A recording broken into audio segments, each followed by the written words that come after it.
no? Parang you are feeling alone, pero kahit na nag-iisa ka, napakatibay ng loob mo, no? Virgo.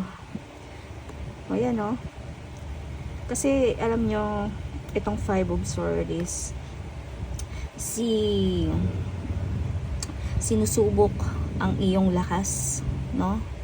Sinusubok ang iyong lakas kung gaano ka ba katibay para harapin yung pagsubok na yan, no? Kasi pag nalagpasan mo yan, napakagandang blessing ang matatanggap mo sa Panginoon. Yung puso mo napakalinis, no? Lalo na pag lumaban ka ng patas, hindi ka nang agrabyado ng tao, tapos tamang daan lang yung tinatahak mo, no?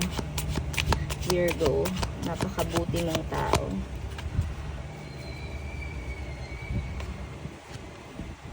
Yan, Queen of Wands, you can always call on your natural